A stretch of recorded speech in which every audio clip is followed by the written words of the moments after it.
And I'm just sitting in California, writing, doing my normal thing. The phone rings. Hello? And I hear this voice. Hey, Rehan, this is Sly Stallone calling. I got your number through a friend, and I was like, wait, whoa. Did you say Sly Stallone? Like Rocky? He's like, yeah, that's me. Hey, listen, I'm starting a supplement company, and and I was like, I was like, when you look at the phone, you're like, no, this can't. I mean, okay. And I was like, whoa, hold on. Who is this? Is this Jerry? John, are you messing with me? Come on, bro. Whatever. I hung up. So my claim to fame is I hung up on Sly Stallone. So he calls back. He's like, oh, I think we got disconnected. I was like, no, I hung up. Who is this? He's like, this is Sly Stallone. And I was like, oh my God, it kind of sounds like him. Like, wait a minute, And so he was starting a supplement company and called Instone. So he goes, man, we need you on board. We need you to help develop products, help write, help do a lot of the marketing.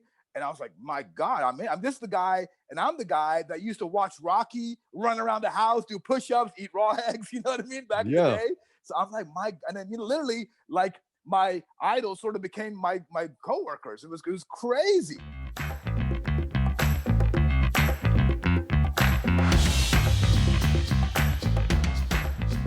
Hello. It's Dr. V, and welcome back to another episode of the podcast.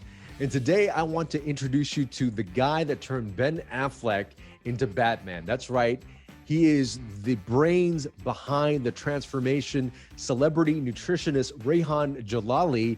He's worked with actually tons of celebrities from all around the world. And today we dive in deep as to how he actually got into nutrition, fitness, become a bodybuilder, and then get to work with some of the greatest people in the world. I want you to know a little bit more about my man, Rehan. He's an internationally recognized certified sports and nutritionist based in Beverly Hills. He's the host of the Rehan Jalali Celebrity Fitness Show on KABC in Los Angeles. He has over 1,000 nationally and internationally published articles on nutrition and supplementation. Rehan is also a natural bodybuilder who has appeared in ESPN. He has held numerous bodybuilding titles, including Mr. Texas and the Ironman Naturally Bodybuilding Champion.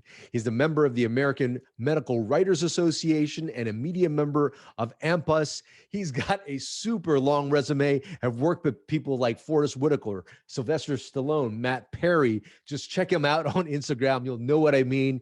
This guy is a fitness sports guru. Ladies and gentlemen, Mr. Rehan. Welcome back, everybody. We've got my man, my good friend, Rehan Jalali. His goal is to change the world one body at a time. And if you guys don't know, this guy trained Ben Affleck to be Batman. He's trained Forrest Whitaker, as well as numerous celebrities. Rehan, welcome to the podcast. Thank you so much for having me, Dr. V. It's my honor and pleasure to be here. That's super awesome. I can't wait to dive in here because there is so much about the culture of mindset and mindset in general that ultimately leads to health and performance on all that. And I recognize, when you were probably growing up, what is your, can I just confirm what your ethnicity is? Yeah, I'm South Asian, so Indian background and no genetics whatsoever. Had to overcome everything to try to get a body. Well, that is super interesting because, there's a lot of South Asian diabetics that are out there because of old cultural things. And you actually were also probably one of the very first South Asians to get into nutrition and fitness. Is that correct? Yeah, absolutely. Actually, initially, if you can believe it or not, my major was accounting. I was supposed to count numbers for a living, but thank God I didn't. Well, thank God you didn't as well. Everybody needs your superpower. But I want to take this way back. Where were you born and where'd you grow up? I grew up in Miami, Florida, and then Texas. So I moved to Texas when I was a child, and then I grew up in Texas. I was the skinniest kid on the block, and I wanted to get muscles, damn it. I was one of those guys that used to watch football and sports, and I was like, God, these jeans, I'm just always just skinny, you know what I mean? I was 125 pounds, soaking wet with boots on, I started getting into training in Texas, playing football. And I don't know if you know about high school football in Texas. They made shows about it called Friday Night Lights. And I was there, $130, skinny, coming in, playing with like NFL prospects at my high Yeah. school, beaten on every day. But that's how I got into training and kind of building muscles. And I was like, wow, this works. Like if I change my diet, and back then, I mean, this is the Paleolithic era. So this is in the 80s where we were, drinking Cokes and eating chips and burgers. We didn't know a lot about nutrition at the time. Yeah. That's kind of how it started. And changing my body through training and eating better, I was like, wow, this really works. So that's kind of how it started. That's amazing. So I want to take this back even further because, I mean, I would assume, what was mom and dad cooking at home at the time? Well, my mom and dad had a Indian Pakistani restaurant.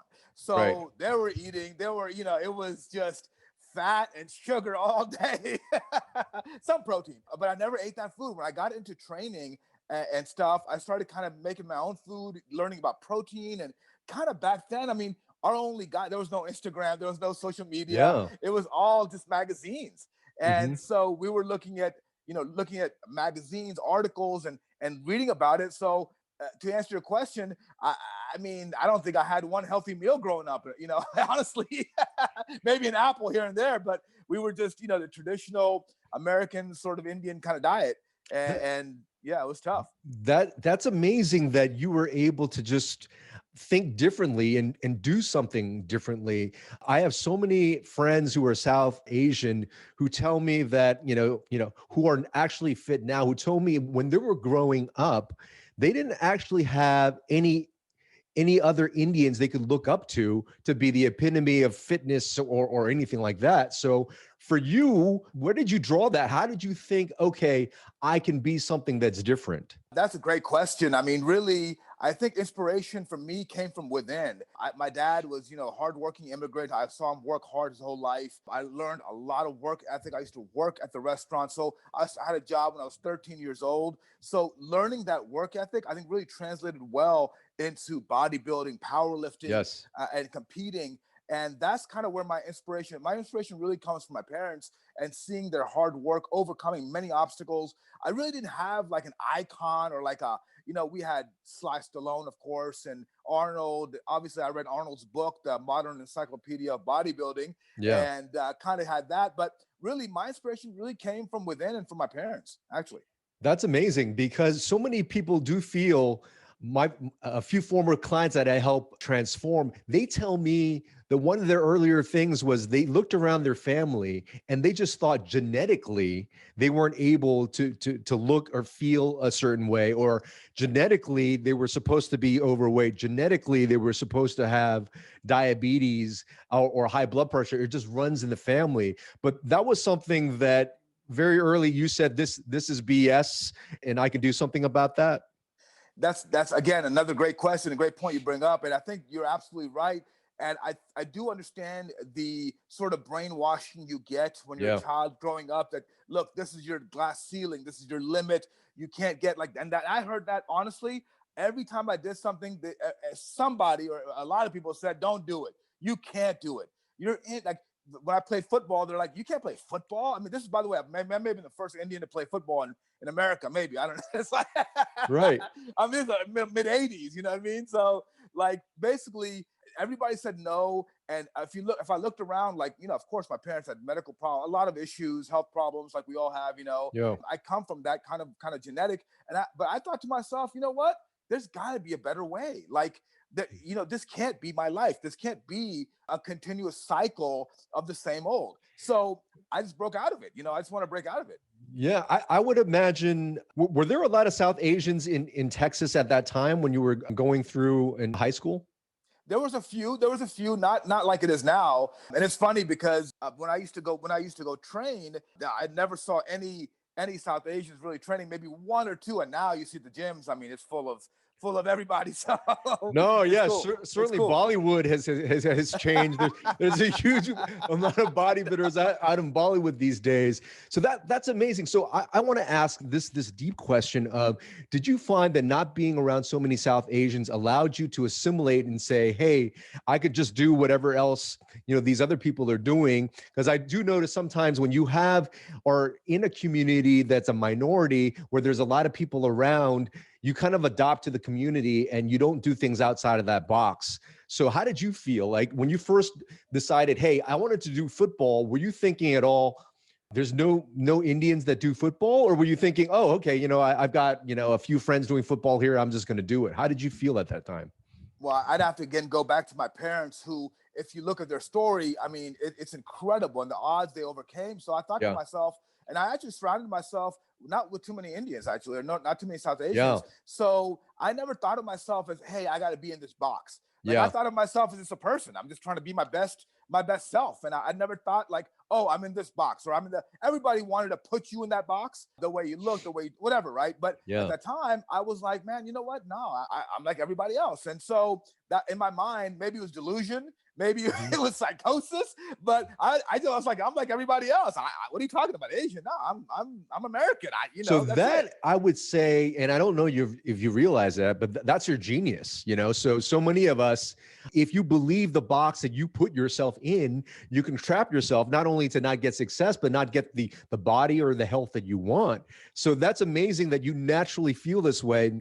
But I wonder, and we're going to dive into this a little bit more a little bit later, but have you worked with clients where they've put themselves in a certain type of box and you needed to switch that mindset around in terms of getting them out of the box?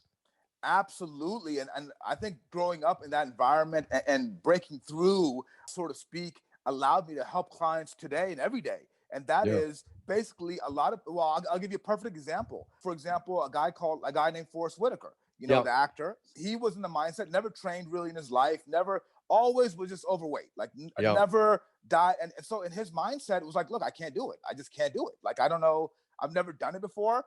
I think it's also the fear of the unknown. Like Yeah. when I know the story of Roger Bannister when he broke the Yep. 4 minute mile. Hmm. So Yeah. when he broke the 4 minute mile, people thought humans could not do that. Like it was not a possibility. But when he broke it, 12 other people ran the 4 minute mile the same year afterwards. Hmm. So like once people can break that mindset, and so with Forrest, I said, listen, I actually had a program where I morphed his body and said Hmm. that this is what you could look like. And in his mind, he's like, I don't know if that's possible. Like I'm not built for a body. But guess what? In 6 months, he dropped 50 pounds, 60 pounds, gained muscle, looked better than ever. And he was like, wow, you made the impossible possible. It was incredible. So it's breaking that mindset. You're absolutely right. Breaking those limits, those barriers, and saying, look, only those that can see the invisible can do the impossible. So I make people see that invisible. And I think that's so important that you bring up that the point sometimes is at points, it could be hard to do yourself, but it takes a coach like yourself, myself, or somebody to see past your bullshit or your own, kind of wall to say, actually, you're not over here, and lift the blinders up. Would you find that to be very true? Absolutely. I know you do it. You've done some great transformations. I see you, by the way. I see the great work you're doing, and I love it, actually. Anybody who changes people's lives for the better is going to have success. Yeah, absolutely, man. A lot of people really, you know what it is? A lot of people talk themselves out of being great.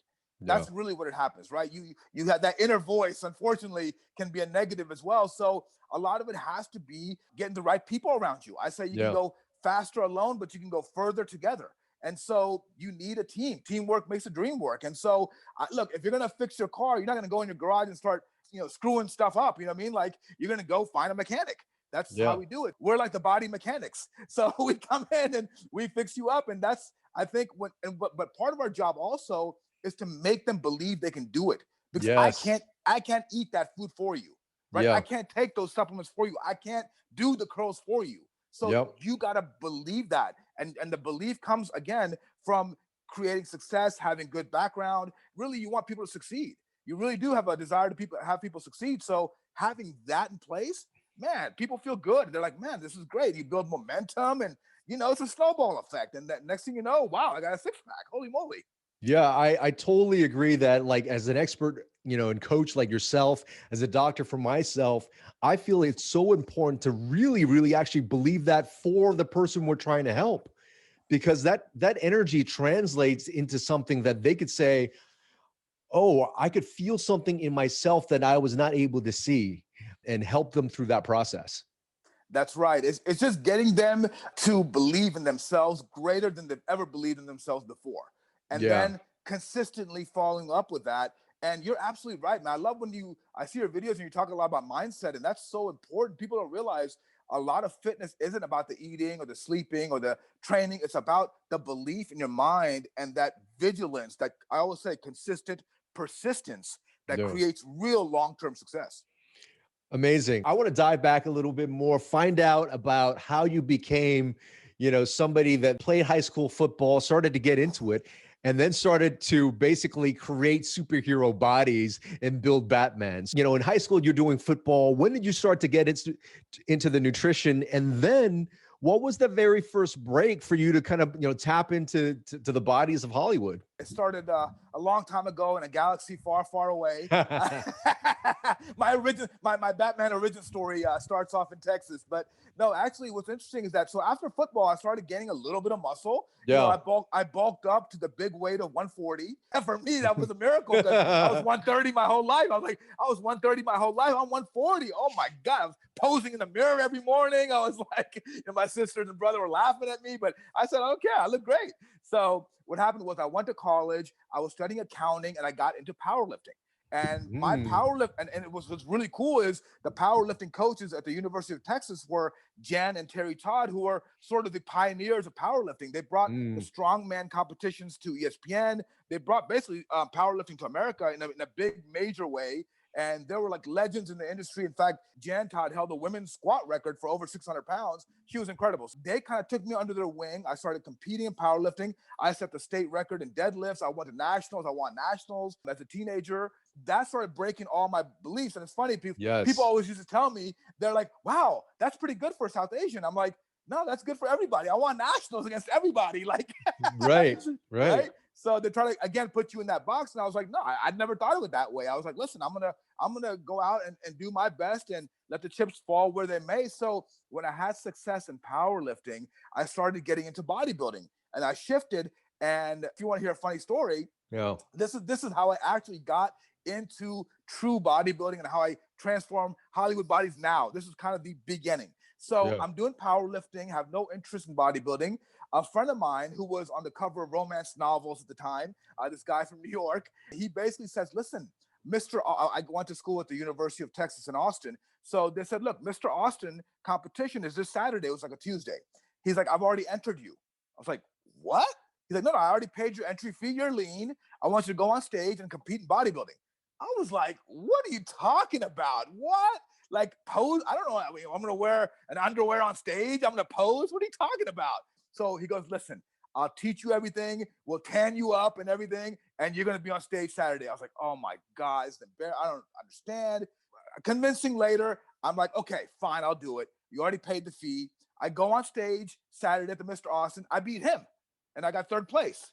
So it was like, wow, there's something here. That started the trend of me changing my major to nutrition and food science, biochemistry. And I started becoming fascinated by the human body and then started helping other people from that moment.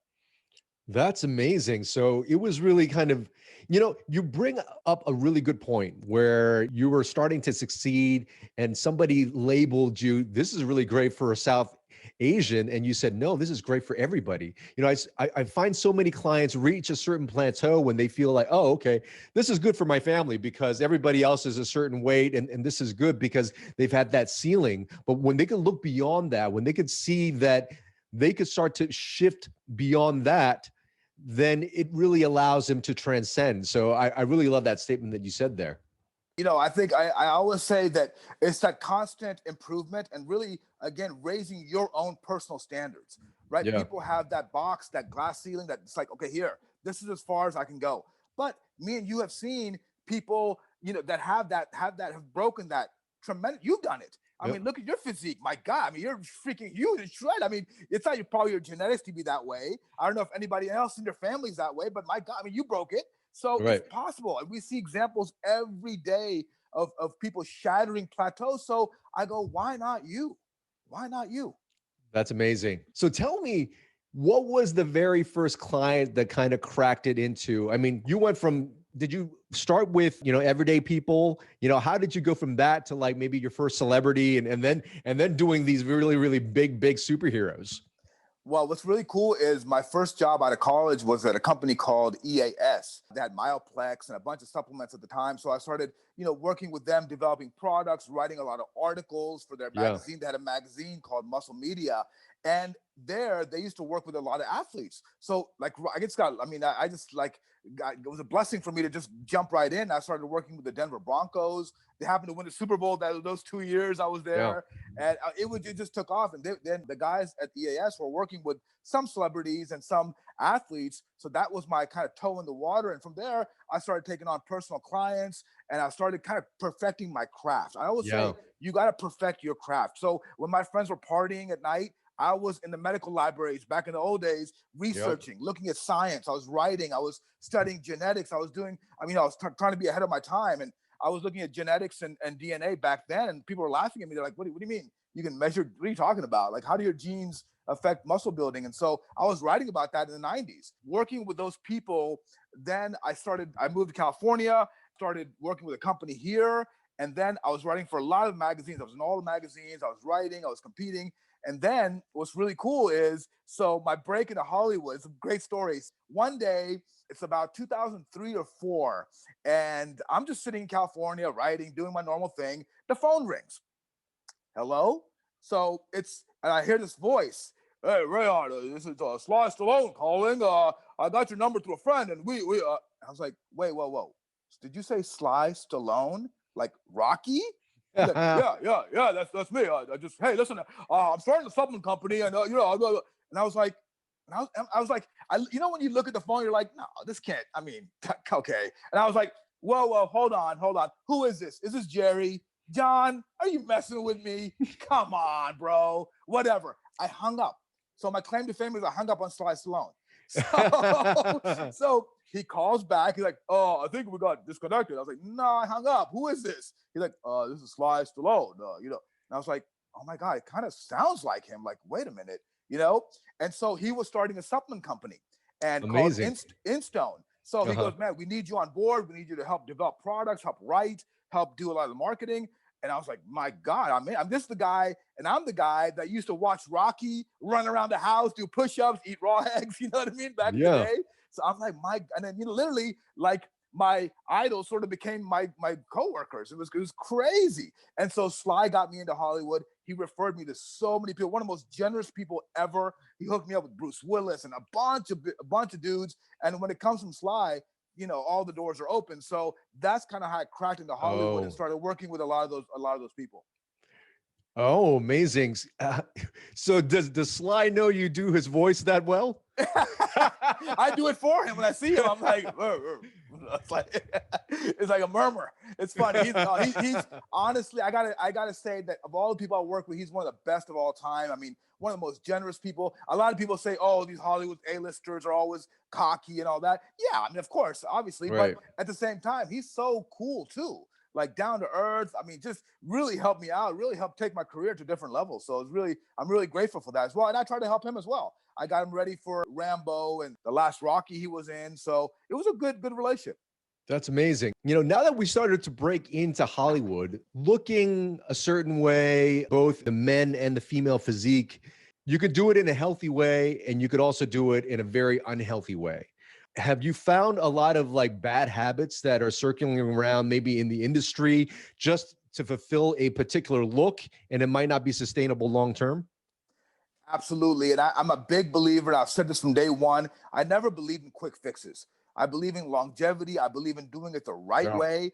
Look, I know all the tricks of the trade as you do. I can have someone drop weight quickly. That's not a big deal, right? Yeah. But I don't want to trick the body. I don't want to mess with thyroid. I don't want to mess with hormones that can have a long lasting negative effect. So I believe in doing things the right way. And that's one thing it's funny, whenever I meet any A-lister, in fact, any client, actually, any business person, anybody, the first thing I really ask them is, listen, I'm not here for a short-term quick fix. So if you're looking for a quick fix, I'll refer you to somebody else. Yeah. I tell them straight up. I mean, that's kind of, and I go, look, if you're looking for long-term maximum results that you can maintain and sustain, I'm your guy. So I always do it the right way. And that's one of the reasons I always do blood work, genetic testing. I do a lot of testing consistently to make sure they're getting the right customized blueprint for their body so they can get results in a healthy way, in a maintainable way, in a consistent way. And again, I've seen that most people can have much better results that way. I mean, I've been working with Ben Affleck, for example, for 15 years. So Yeah. that's one thing I really pride myself on, is working with people for over the long haul, not just a month. Okay, I did a 3-week program and they got out. I like to work with people over years, over time. Of course, I've had short-term movie projects, no problem, but I want to do it the right way, the healthy way, because I don't want to get somebody six-pack abs and destroy their health. That's Yeah. never going to be beneficial to anyone. So that's my philosophy, and that's the way I've done it. I 100% agree with you. You can very easily trick the body to, for a particular look in a while. But if you don't do that in a way that's supervised, in a way where people are looking at your labs and where it's sustainable, you can wreak a lot of havoc and a lot of inflammation to your body, no matter how you look for, in a very short period of time, so I completely agree with that. I'll go back to your philosophy. That's just surviving. That's not thriving. Yeah. We're not in a thrive state. We're in a survive. Whoa! Book plug. No, honestly, most people are in a survive state. They're not in a thrive state, right? Yeah. They're just trying to do what they can and get that next hit. But it's honestly, a lot of it has to do with dopamine. I mean, I don't want to get too technical, but when people have low dopamine levels, they're going to look for that dopamine hit, that like on Instagram, that quick, that little dopamine hit to get them feeling good. But you want long-term sustained dopamine levels and serotonin levels, and you want to be in a very thrivable state, right? So that's it. You know what? You bring up a very important point right now. And the thing is, when people get stressed out, and if they're not aware that they're stressed out, their body will naturally reach towards something to give them that dopamine hit, which is why it's easy to get locked into the news, or that the like on social media, or maybe a very unhealthy habit. Do you find, is there anything that you go through with your clients when they feel like a bump in stress, and how do you get them to take a look at the bigger picture and handle that stress and have dopamine directed in a more positive way? Great question. And that's really, really important, because you want to keep them motivated as well. I always use two things that are consistently work for me. One is I have them do gratitude exercises. Yeah. So I celebrate how far they've come. I celebrate their wins, all their wins. I celebrate. It's like, man, you went one day without eating ice cream. Wow, that's amazing. Like someone who eats ice cream every day, they go one day without it. That's a win. So we celebrate wins. We show gratitude for how far they've come, how hard they're working. And number two, we show progress, and we say, look, you're already up here. Look, momentum. Let's go. Don't ruin it by making, just a quick emotional based decision. Let's keep going. Let's keep going strong. You're doing so great. So progress and gratitude, two things that keep everybody really on track. And again, that helps them for the long haul, not just for the short term, like you said, dopamine hits. It gives them the long-term sustainable effects, and they're more motivated to get results that way too. I think it's a very excellent point you bring up. And this is what I share with clients. And you basically reflected the same thing. You focus basically on, and make sure that your wins are on the progress. Make sure that your wins are basically on the actions, because a lot of times you start off and say you're overweight, your blood pressure is super high, and you want to get to that goal or that outcome very quickly. You're not there. And you get discouraged. You're like, I'm still looking this way. And you don't see that. And you just see the end, which is why I say, you know what? If you just take the simple action, if you just do the steps and know it's not a matter of if it's going to happen or not, it's just as long as you're taking the same consistent actions. And I have people, just like you were telling people, every single day, as long as you got your actions done, as long as you got that, take the win and then not look at the result until a little bit later. And then pretty soon, like you were saying, you see the progress over time. I always say progress, not perfection, and live in the moment. Like celebrate the moment. Don't worry. What was that? There's a great quote that says, worrying about tomorrow, is it stressful, and thinking about the past causes depression. So live in the moment, live right now. I always say, look, what did you eat today? What did you eat right now? What supplement did you take? Did you train today? What did you do today to get better? And when you focus on the moment, that makes it a lot better than thinking, like you said, oh, wait, I only have 4 weeks left for this role, or, oh, this deadline or whatever. I'm not getting there. Don't think about that. You think about today, and then you think about tomorrow, and you think about the next day. It's one by one. And another thing I like to always do is I always like to give deadlines. I always like to give some kind of positive pressure where it's like, hey, try to achieve this goal by this date. And that deadline, that goal really motivates people to try to achieve it. So it's kind of cool to put that into the program. That's awesome. You've trained people. You've built basically a lot of superheroes, including Ben Affleck's transformation for Batman. That looks amazing. So what would you say to people who say, you know what, that look is great, but it's only for Hollywood? I mean, how do you feel? I certainly have my judgments. I feel great. I feel great more with muscle on. And muscle is actually one of these things that are very tightly correlated, lean muscle, to our longevity. But what would you say? Hey, that's just for Hollywood. The rest of us don't need to be worried about something like that. I would say that body fat and muscle does not discriminate. Yeah. You know what?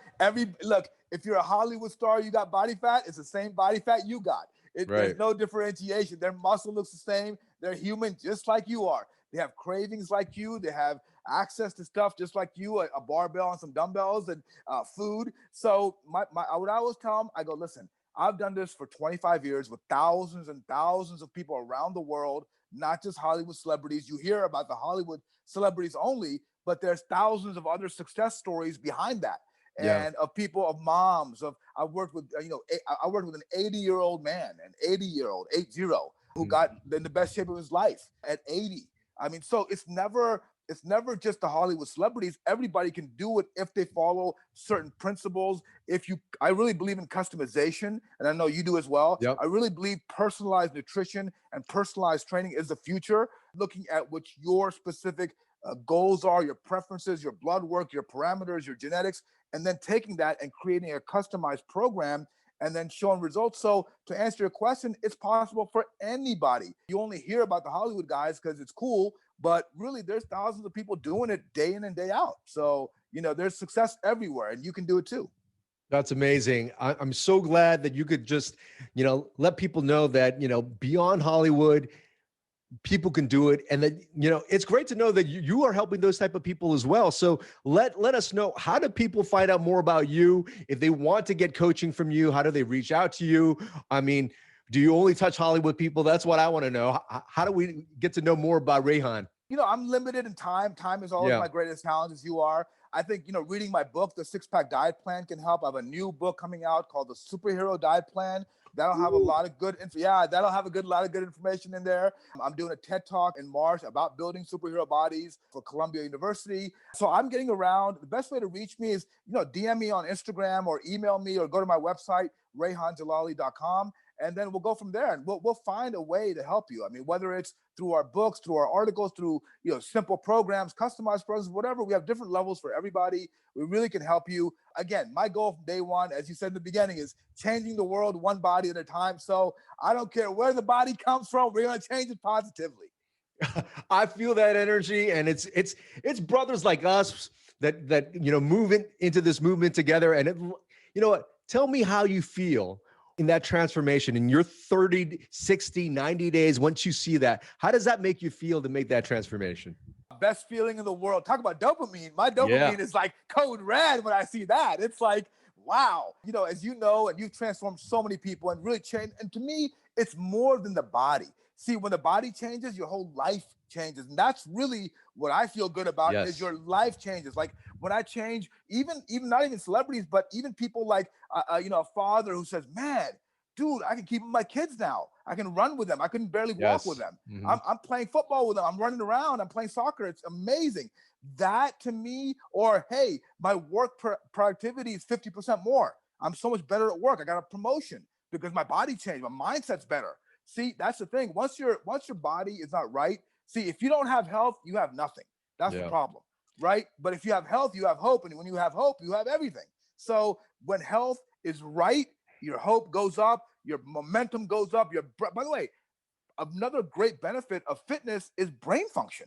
Your brain is on fire. They've done studies. They're putting kids on treadmills, taking tests now that they're performing much better. Movement helps your brain function better. So it's a complete life transformation. So when I see somebody, and I get letters from around the world and emails and messages, and when someone tells me, man, dude, I dropped 30 pounds and my life is different. Now that to me, man, puts the biggest smile on my face like all day. So I tell people everything's energetically connected. The physical, the mental, the emotional, and the spiritual. And Right. as you start to change the physical, you'll note that emotionally you're just better. So you're a better father, you're a better husband, you're a better anything. Your mental ability goes up because when you start feeling better, you think sharper. So business-wise, every important decision you start to clue in on. And then what I find that you and I do to help people, if we can master those changes, is spiritually, we start to think beyond ourselves and we could serve so much more if we have that health. Yeah, and I think we're both on the same page. I always say, look, I've lost a lot more money than I've made because I never wanted to get involved with scams or quick fixes or Yeah. infomercial products or something that would kind of not really be genuine of my mission statement. So I really believe that, to me, I always believe from day one is if you help people, life will be good, like in every way. Helping people be better in every area of their life, you'll have success in that way because that's called real fulfillment. People have success, but no fulfillment, right? So Yeah. you want to have success and fulfillment, and the way to do it is help somebody else be better. And I think that's what our kind of life mission is really all about. And then we have tools. We use all the tools in our arsenal to help people be their best. And that's where the science comes in. I know you're extremely knowledgeable and all those things. And that's why we keep up with the newest research and data. And I'm really a bookworm at heart. You know what I mean? I'm like, they look at me and they think I'm a meathead, but I'm really a bookworm actually. So I love studying research and science, and I love conducting studies. And right now, actually, I'm partnering up with a genetic company called MyGenix DNA. And MyGenix, really, we do gene testing. We're going to do at-home blood testing. We're going to really give you a lot of the tools you need to be ahead of the curve. I mean, you want information about your body because knowledge is Yeah. power. No, And I the more completely information, agree. the more information you have about your body, it's a faster road to success. Well, I can't wait for that to come out and for you to come back on the show and talk about that. But I want to end with one last question. You've got the nutrients, you've got the supplements, you've got the emotions, you've got all of these things over time in your life now. What would you say has been your best medicine? Man, you putting me on the spot. Wow. I think all of it is the best medicine. The best medicine for me is helping other people be their Ooh, yeah. best. That's my medicine. That's really honestly Yeah. having number one, gratitude is my best medicine. Gratitude solves so many problems. Gratitude, patience, and helping others. Those three things are the medicine to success because if you have those three things, you can really have fulfillment in your life and really appreciate and then get further as well because that builds momentum. If you help someone succeed, they might refer other people or they might, promote you in some way or help you. And then you'll get, it's a synergistic, like you said, energy balance. I believe in synergy. I believe we're all connected. I believe that you put out positive energy, good vibes, then it'll all come back to you. And if it doesn't, you're still happy at least. So that's all good.